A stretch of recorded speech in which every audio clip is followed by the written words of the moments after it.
Welcome to the Denton Vibe with Diva Girl Ellie, powered in part by Classic of Denton. The views and opinions expressed by the show hosts and their guests are those of the show host and guests, and not necessarily those of the sponsors, DentonRadio.com, or the Denton Convention and Visitors Bureau. For more information, visit the Policies and Procedures page at DentonRadio.com.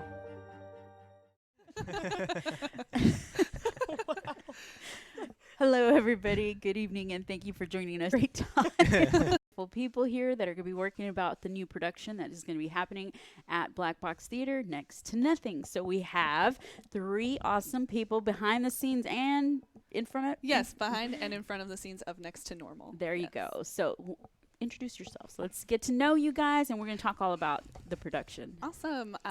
My name is Sienna Reilly. I'm one of the co-directors of this production of Next to Normal with Music Theater of Denton. I'm from Arlington. I live in Denton now. Nice. I went to school at UNT. That's how Benjamin and I met. And this is where I have resided ever since. Oh, nice. So we're going to keep you here. Yes. Well, yeah, I think so, probably. Yeah. You're like, until I'm ready to leave. I'm Benjamin. I'm the other co-director and the music director for this production. Nice. I studied music theory at UNT, and now I work as a professional musician, bass player, vocal coach, actor, etc. Very Whatever cool. pays the bills. Yeah. So yeah. Definitely. I'm Caroline Rivera, and I play Diana Goodman in Next to Normal with Music Theater Denton. I am kind of from Texas. My parents were military, so we moved around a lot. We kind of found our way to Texas, I guess, because the Air Force said, you go here now. Yes. So we went there. I went to college in Canada. I graduated with a major in theater and a minor in music, and then came back to Texas because I'll probably die here. Everybody I know lives here. It's just where I go. It's gonna either be from the heat or the mosquitoes. Okay, Yeah. so get One ready. of them will get you. Yeah.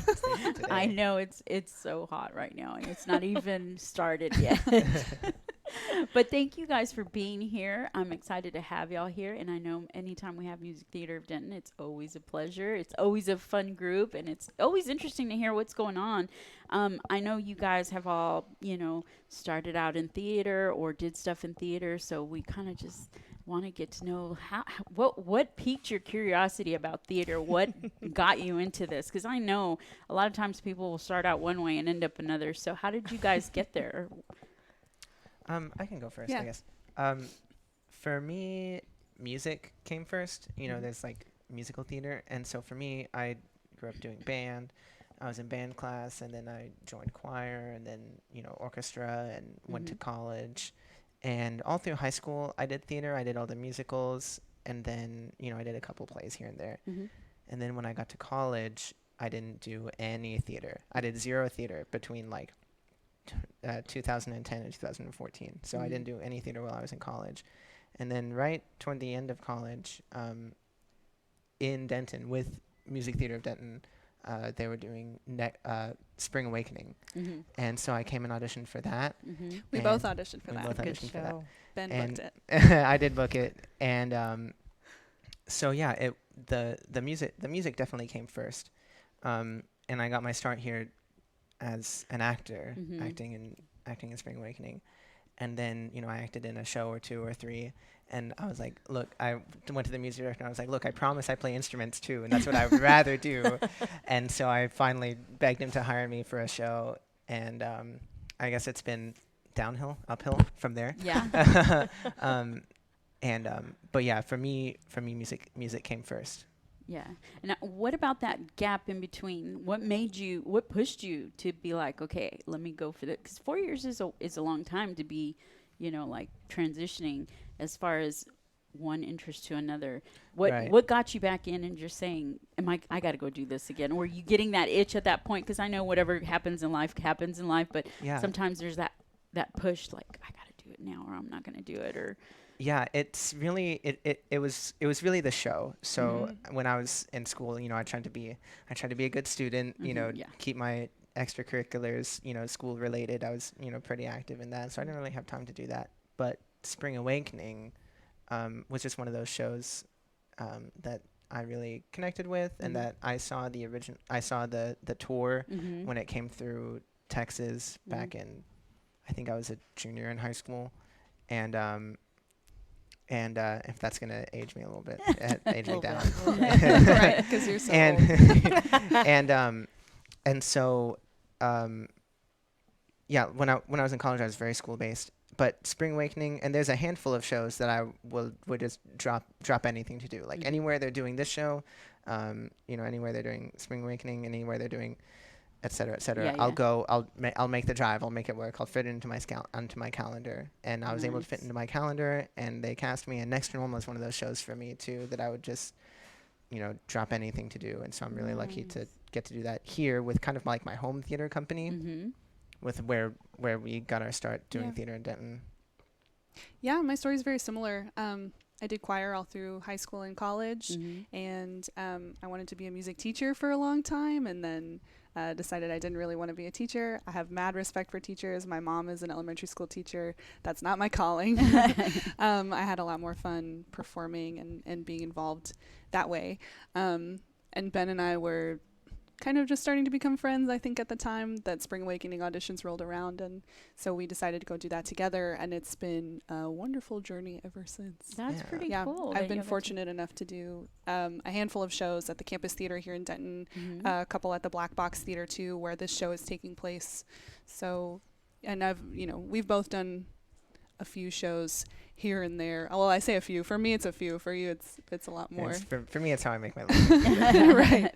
But around the DFW. So yeah, to be able to actually direct this show in Denton where we started has been really a blessing. That's really cool that you kind of come full circle, and Yeah. it's kind of neat to be on the opposite end of the spectrum in the same environment. That I can imagine that's such a feeling of accomplishment as well on a personal level, theatrical level. Yeah, just for sure. and then getting a dose of, because you're so involved being in the production, but then when you are doing the running of the production, I can imagine it's just a whole other ballpark. Yeah. Whole different, because I know every fun festivity event comes with a lot of fun, but there's also the headaches involved with it. So, Yeah. all the blood, sweat, and tears that go into it. Even, every position has blood, sweat, and tears, I would imagine. So it's just a whole other perspective. It just kind of rounds you out, I think. Definitely. I can imagine how accomplishing that is. And what about you? So I don't have a similar story at all. Yes, I started in music. I started out on the piano when I was a kid. I hated being in front of crowds. Wow. So I would fluff my hair in front of my face and play so that I couldn't see anybody. My mom would put bows in my hair, and before I would go on stage, I would take them out and then fluff them over. I think my mom put me in I think it was Casa Manana's children's I theater remember, classes, and I hated it so much. I went to one class, and my mom pulled the teacher aside. "No, how'd she do?" And the teacher was like, "I don't think she wants to do this. She didn't do anything we wanted her to do." Stood in the corner. So I went off to college, and I studied voice and piano. I wanted to be an opera singer somehow. I don't really know how that happened. And so I sang with a few companies here and there, and I really hated that lifestyle, the living out of a suitcase thing. I think the last show I did, they housed us in a college dorm. Oh, I wow. thought, okay, so I've graduated college And now you're back in to the be living in a college dorm and not be paying off all of my student loans. So I came back to Texas. And I was singing in, I think, the Fort Worth Opera chorus, and somebody in the show was doing Into the Woods down the street. And they said, we'll be auditioning for this. Everybody come out. And I thought, I don't know that I really want to do music theater. And I think it was maybe 2 weeks after the production closed, I thought, I'm really bored. I wonder if that little show is still auditioning. That little skit. Little sketch. And wound up getting cast, and the show did really well. And I thought, I really like this. And so I just kind of continued to do it, and it just kind of went from there. So now I do theater where I can around the area. Nice. That's it. Well, thank you for your backstory. It's very interesting. And it is funny how people end up in certain places because you just totally don't expect it. Some of them you do, and it's a natural transition. But sometimes we get some really cool stories where it's like, whoa. Thanks for sharing all of that. Oh. I appreciate it. And Opera, are you going to sing for us? Oh, gosh. That's everyone's favorite question. That's like right? that thing. Oh, you sing opera. Will you sing at my wedding? I'll feed you. Ooh. That's not really how that works. A You're compelling then deal. you're like, only if you serve fajitas. I know, right? Only. Yeah, what only. you Shout serving? That has to be like the sopapilla. Yeah, there you go. It's not What's on the ideal. menu? Yeah, no kidding. It just depends. It depends. I gotta have that steak. Yeah, because you get these cravings like a month ahead. You're like, I need to eat this soon. Oh man. It might just fit in. Really like So I'll okay, pencil it in. I know, right? So you guys are all working on the production for Next to Normal, and you guys are going to be working out of Black Box Theater. I've been there twice for 2 different shows, and so I know they're going through some transitions soon and whatnot. And props to them. I can't wait to see what it looks like after that. So tell me about how you guys are. Bye. Bye, Kisses. Misha. We got to say Our bye. People are producer, waving. Misha, We're gonna- everybody. Have a good one. So Next to Normal, I always get real hesitant about talking about it because, people want to go see the production and you don't want to ruin it. So let's try to give as much without spoiling anything, which I know y'all won't do. So Yeah, it's hard. I know, right? Oh. And then he died. Oh, I'm no. sorry, guys. No, I'm just kidding. Spoiler alert. I know, Whoa. right? The cat ran away. No, I'm kidding.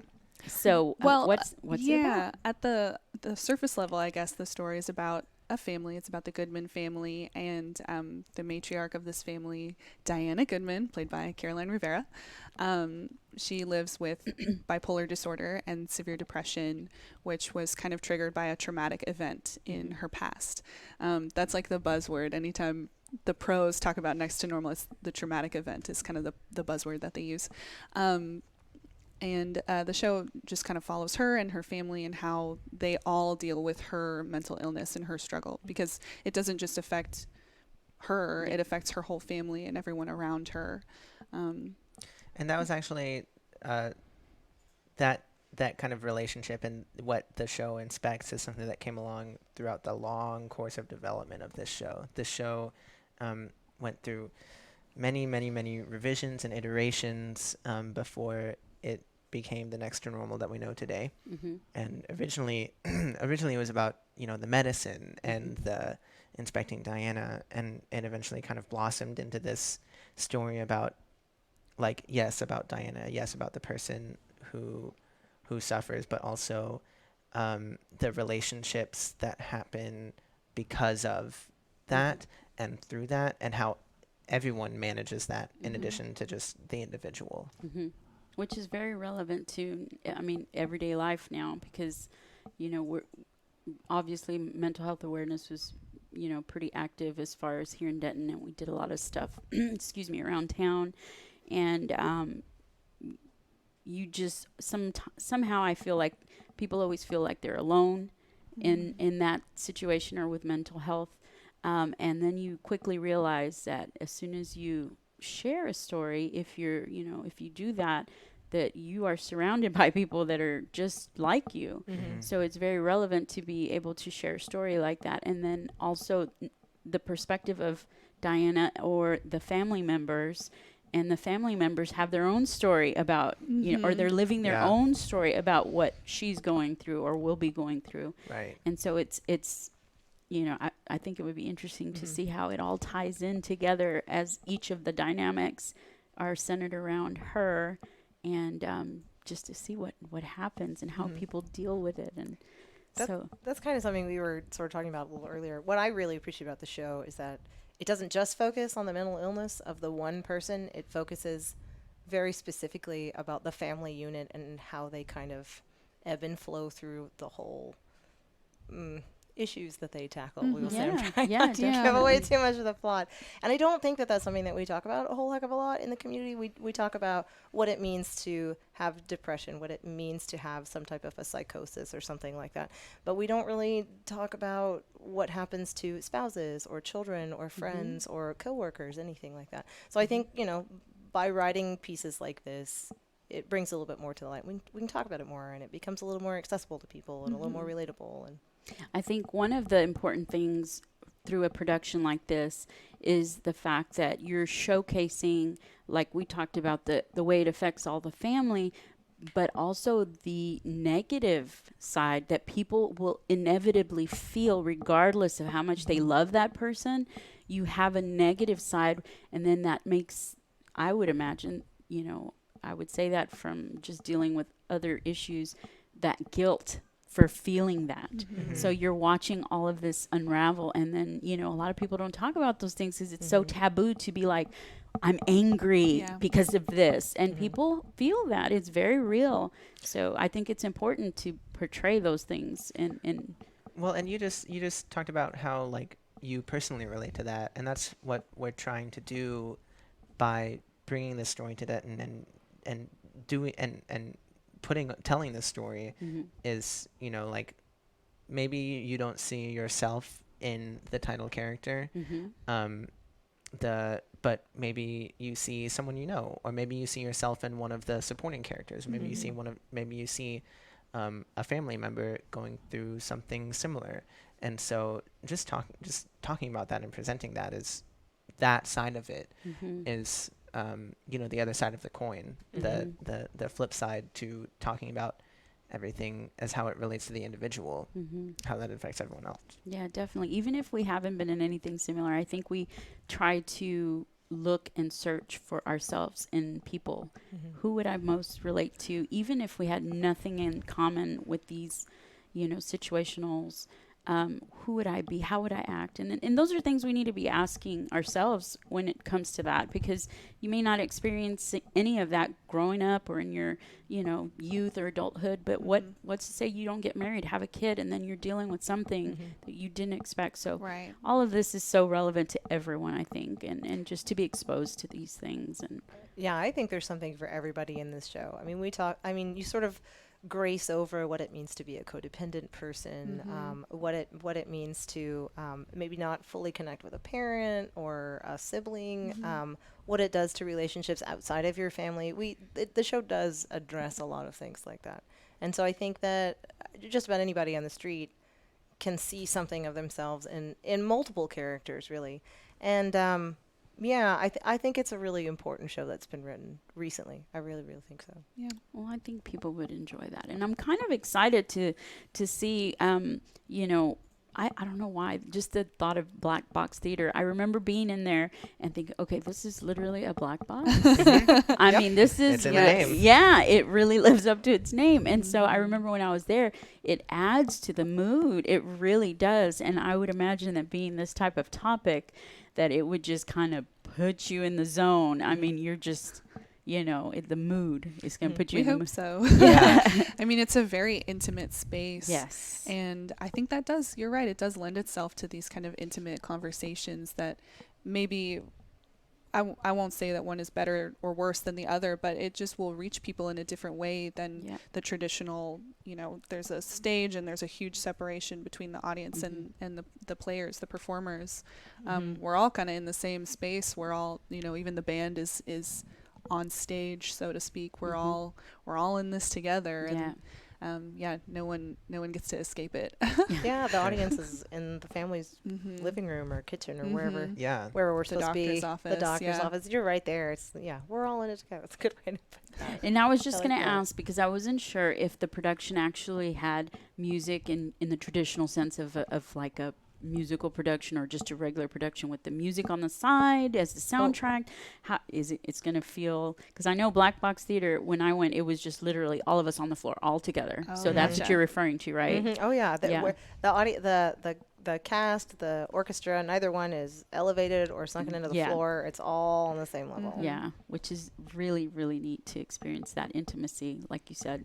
So that's going to be really cool. Okay, so I know we can't talk about much more of the plot. I know, but let's talk about spoilers. what it's like, because I always like hearing the behind the scenes of the productions and stuff, and just the stuff that y'all go through to make this happen, because I know it's not as easy as people would think. Hey, let's get together and act. No, it's not. Yeah, here's some scripts, here's some music, let's just do a Let's little skit. And I know there's a lot of hours involved and sleepless nights, so tell me a little bit about that experience. Well, Sienna and I have been we first pitched the show to Denton. If you want to get like real behind the scenes, Let's go. Let's do it. we first pitched the show to Denton in 2017. Wow. So we've been pushing to tell the story here for a long time. Behind the scenes, a little bit more nowadays. It was a very long process, even before we had auditions and got actors involved. We've been talking about the show for literally years. How we think certain events are portrayed without giving away the plot, and finding our own kind of fresh take on that.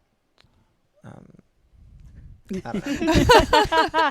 It was a dark and stormy night. Yes, Right. in 2017. For those who are familiar years with the ago. show, yeah, we all know there's one character who has a unique relationship to the other characters in the story, to one in particular, and that's been presented a myriad ways in different productions, even in the original staging, and we feel like we kind of have a unique idea for that, or at least a unique way of presenting that, that maybe humanizes the other characters in the story a little more.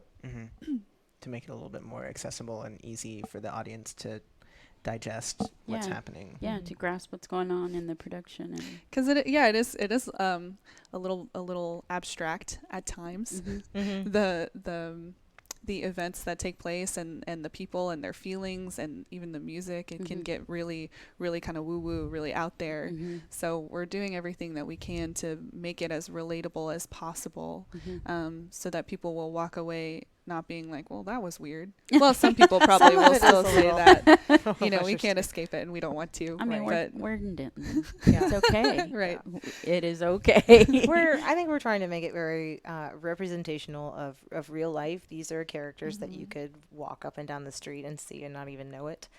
As opposed to being like a very presentational theater. We're not doing 42nd Street on a proscenium March theater and everybody's tapping around and flailing their legs and stuff. So we're trying to keep it down kind of on a ground level. Literally you walk and in, figuratively. Yeah. We're telling a story about real people, real Yeah. family. with real things. Okay, so when is this showing? July 12th through 21st. It's 2 weekends. It's Okay. Friday, Saturday evening at 7:30 p.m. Sunday matinee at 2 p.m. at the Black Box Theater on the Square. Which is Which at the physical address of which is 318 East Hickory Street, Denton, Texas 76201. Exactly what she said. Which is down the street from us. Yes. So if you want to get tickets to that, you would be getting them through musictheaterofdenton.com, or you can call the box office at 940-382-1915. You guys have this down. We're prepared. I And know. If you're on the Square, if you're in the area, you can even stop by here, the Denton Welcome Center, and you can buy tickets here, which I think is so nice and so cool. Yes. Anytime MTD does anything, I believe you can always find your tickets here, which is a great convenience because who doesn't walk the Square inevitably at some point during the Right. week? So Right. You're going to be here. yeah, you're gonna be here because Might as well. the ice cream's down the street, Mhm. candy Yeah. on the other side. I mean, you Burgers can't over burgers here. right here with the queso. Oh, yeah, And then get your brisket. tickets, Mhm. and then Yeah. and then go do selfies on the rooftop. Yes. Perfect. So, if people want to find your work, if they want to find your social media, if they want to find and just follow you guys, or where are they going to go to?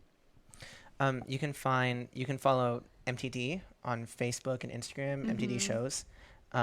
If you want to follow some of us personally, I'll let them say that. But if I may, Yeah, definitely. Go ahead.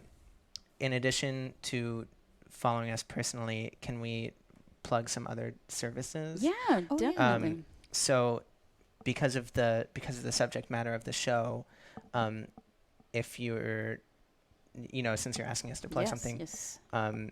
there's the National Alliance of Mental Illness, Yes. which has a crisis hotline at 1-800-940-6264, the National Suicide Hotline at 1-800-273-8255, and the Denton County Mental Health Services at 1-800-762-0157. So Nice.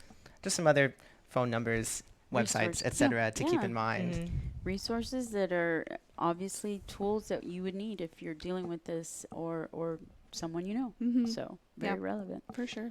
And as far as personal, You can find me on Instagram at benjamin.taylor.brown. I post lots of pictures of my instruments. Mhm. Ready And to go. videos. And yep.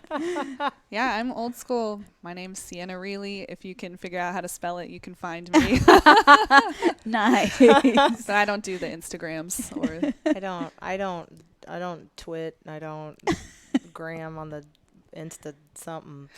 I just have the book face. And I'm Caroline Rivera on right. Facebook. If you find me, you can find her because Right. we're buddies, and her name is Mhm. not. We've been spelled like hanging how you out a think it lot the is. last few weeks. So. If you want to see more, you'll just have to come see the show. And There you you can, You go. can follow the show. We've been using the hashtag MTDN2N Oh, okay. and hashtag just another day. Nice. So that's how you can kind of keep tabs on the show specifically. So, okay, we're going to have to link all of those things in there. And you guys, y'all got that? I hope you wrote it down, everything that you need to know. You guys have to make sure to come get your tickets. Yes, at musictheaterdenton.com, where you can also find more information about our upcoming production of Newsies. Oh, nice. Those auditions are happening, I believe, in October. August. Performances in October, auditions Oh, in yeah. August. You guys stay busy. I was just Yeah. We telling do. Yeah, you guys are always busy. By the time y'all finish one production, there's Yeah. already, Mhm. you know. Another one on right on the tail. Yes. Well, especially this season because Next to Normal is the bonus show. Yeah. Normally, MTD only does 3 productions each season, and we're bonus. We're number 4, Nice. right in Yeah. the middle. Very cool. So what's the next one? Newsies? Yes. And that one's going to be starting in... The auditions are in August, performances in October. Okay. And is there one more production after that? That's it. for That's Music it Theater because of the Denton. holidays, right? Yep. And then you guys start all over. We start Yep. all over next year. Yeah. Okay. Very cool. So those casting calls, they're open to like... Anybody. Yeah, really? Okay. Jake, you want to go be famous? Yeah, he does. Yes. How many fouettes can you do? Something about a flap double time. Uh-huh. Oh my goodness. step. We're I don't professional know what dancers, that's- clearly. Clearly, I'm a great dancer. I can left right really well. Hey, so. that's all it takes. You do some good fancy footwork in this show. Yeah, I left right. And you 1 2 3 1 2 3. Oh, I can count to 3. Music taught me how to count to 3. Perfect. Shout out to Kyle Christopher West, our wonderful choreographer. I'm like, ooh, I don't know any of those dances. Whatever that is, it sounds like math to me. I don't look Sounds at me. complicated. I know. Well, thank you so much for joining us. I wish you the absolute best on this production. I know it's going to be really great. I already know that this whole Black Box Theater and the intimacy and all of that is going to just add that element that everybody's going to want to feel when they're there. So thanks for coming on here, and we will be seeing y'all hopefully again. Yes. Always welcome, open door, literally. Right, an open door. And thank you guys for joining us here tonight on the Denton Vibe with Diva Girl Ellie. We hope to see you next week. Thank you. Well, thank you for tuning in. We hope you enjoyed the show. We want to thank our partners and sponsors who made this show possible. And now stick around for a word from all of us here at Discover Denton.